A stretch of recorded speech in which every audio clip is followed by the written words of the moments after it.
welcome to the NBA Coast to Coast podcast brought to you by thelines.com. I'm your host, Nate Weitzer, here filling in for Josh Lander on this side of the mic, and I've got my man Will Automatic from Boston / Rhode Island now, I believe, down there.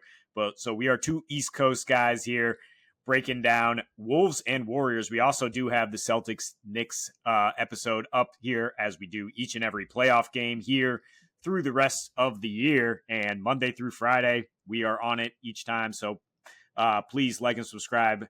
Check out the videos. They are free to watch and free to take any of these picks. And I'm gonna actually start this one off because I like this look, which is the Warriors plus 3.5 in the first half, or plus 140 to win the first half. Another way to play it is the Wolves under 50 under 51, in the first half, after just what an offensive underwhelming performance last time out we saw there. And then all of a sudden Ant starts levitating, and we do have a little bit of offense down the stretch of game 3, but I think that was the outlier. I think this is going to continue to be a rock fight.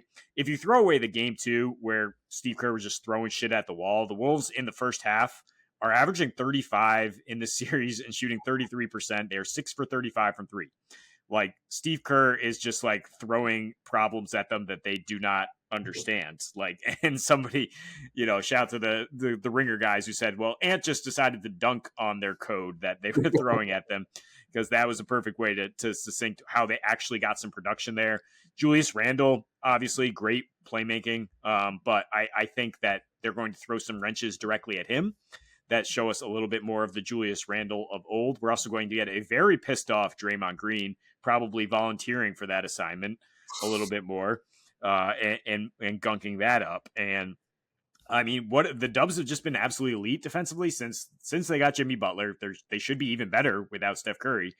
And they're particularly elite at the things where Minnesota struggled, like not getting a single corner three, not really getting to the rim. You now add Trace Jackson-Davis as a pretty good matchup in terms of denying rim attempts here. And why am I not taking the Warriors to win the game? Well, because Jimmy just flat out ran out of gas in the second half. But I do think their offense has a little bit more of a carryover from what we saw in that second half, where guys like Buddy Hield were starting to feel it, and the Dubs are able to, at least keep this closer or probably take a lead into the break. Yeah, there's enough tape now on what to do for, if I'm Kerr, right? Enough tape to be like, here are some things that work a little bit against this absolute like nuclear level defense that Minnesota's throwing out there. I think they have started to figure out some things. He's even dusted off, I'm sure he's gritting his teeth every time he's doing it, but Jonathan Kuminga is playing a major role there. Like the Dubs offense has looked a little bit better. The results, I'm not sure that they've been any better, but you get a little bit of home cooking. You get a little bit of some of those role players like starting to do well at home. I do think that's got a lot of meat on the bone there. It's related to the pick that I've got here, which is Brandon Pods, over 9.5 rebounds and assists as a combo. It's at minus 108. It's just felt like he's had kind of a nightmare series. This is a pretty basic stat, but he's shooting 23% from the floor this series. And he's getting touches, right? There's only 2 guys who can really dribble, 2.5 if you include Draymond. It's Jimmy, it's Pods, and you've got some Draymond stuff going on. Last game was certainly a nightmare. If I were Kerr, I would certainly be asking Pods to do a little bit more. And so I think between the rebounds where he's having to play above his size, the assists where he's just getting a lot of touches, I think this is sort of a volume play here. He had the second most passes on the team last game. And even in a game where I think we both agree, definite rock fight potential, I like him as like, if the Dubs are going to get one of those, like, we're at home, we just gut it out. I also don't feel super confident in betting on them to win, but I think Pods just gets enough to get that done. Yeah, volume plays. He played 39 minutes as well, right? And the fact that he can't score or hasn't hit anything, and probably is not looking forward to going up against these Wolves in the paint or on the perimeter. So he's just going to be the connector, right? He's just going to be the guy, because Jimmy Butler would love to be that, but he can't. He has to be the number 1 and 2. Yeah, he's got to do too much stuff. Yeah. So, I mean, Pods has just got to get in the seams and kick it out. And then we'll see if some Warriors can actually hit some shots and even the series. And like you said, at home, there's definitely a better chance than not that they have some positive regression. There's a very low bar to clear here. But I still think they'll miss enough shots for Julius Randle to get 8 boards plus 125 here. I mean, his core line is 6.5 boards, which they're just like throwing you in this like weird purgatory where it's like, do you want that for minus 130 or do you want to go one more? I mean, I think we can take and go for 8 boards, potentially go for 26.5 points and rebounds. Although I did mention, like, I'm a little worried about how well Draymond and the coaching staff are going to kind of fluster him after his 2 big games, but he should still be locked into 36 plus minutes out there with JDM and Ant as long as they can go. And look, Rudy has not been able to stay on the floor. I mean, he's 9 fouls in the last 2 games. He's topped out at 27 minutes. Yeah. So the fact that Randall's career rebound numbers are like 10.3 per 36 is like, well, he hasn't played with Rudy Gobert. And this year he did. His numbers went way down. And in the series, he's not playing with Gobert very much. And Gobert, even in the last few regular season games against the Dubs, he gets played off the floor because Steph puts him in the blender.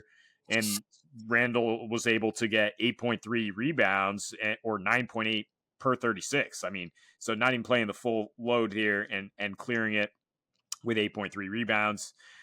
He's been able to stay out of foul trouble, though. I'm talking out of both sides of my mouth here because, like, he does have Rudy Gobert for 27 minutes, and that means there's somebody else protecting the rim. I mean, if it's not Rudy, it's Nas.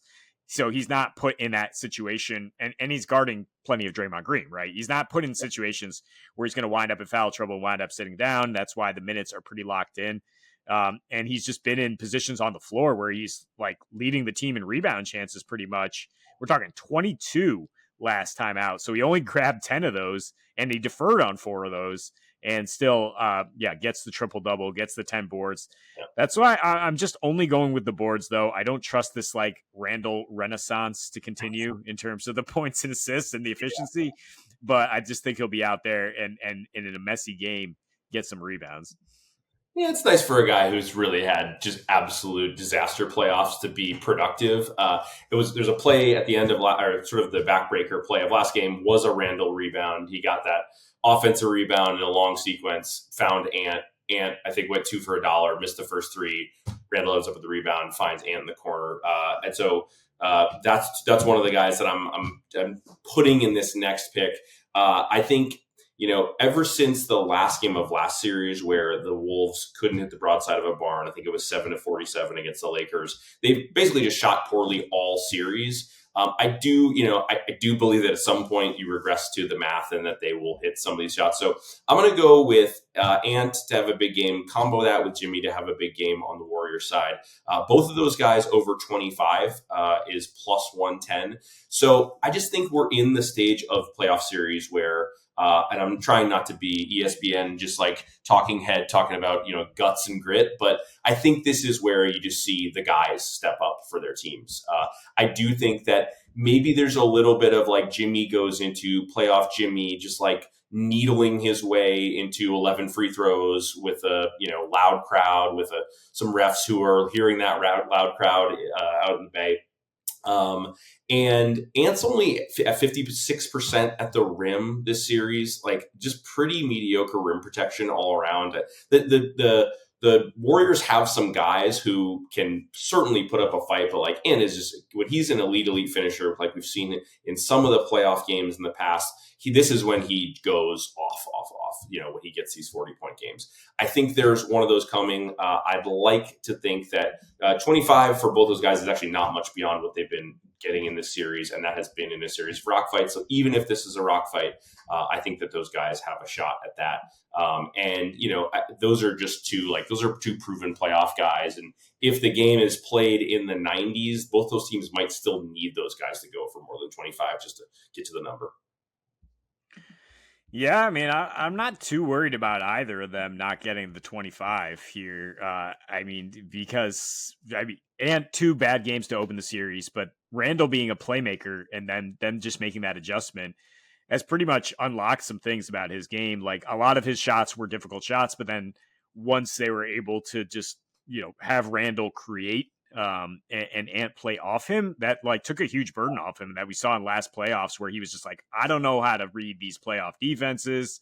Like, they're throwing two guys at me every time. And all of a sudden he's just stepping into rhythm threes from above the break because they're forcing help elsewhere. So yeah, that is all the time we have for you in this Game 4 breakdown. We also have the Knicks-Celtics Game 4 breakdown up in a separate video, and we will be bringing you these videos each and every weekday through the playoffs. Josh Lander should be back from his little vacay soon, but thanks, Will Otto, for filling in here tonight. And until we see you next, happy betting.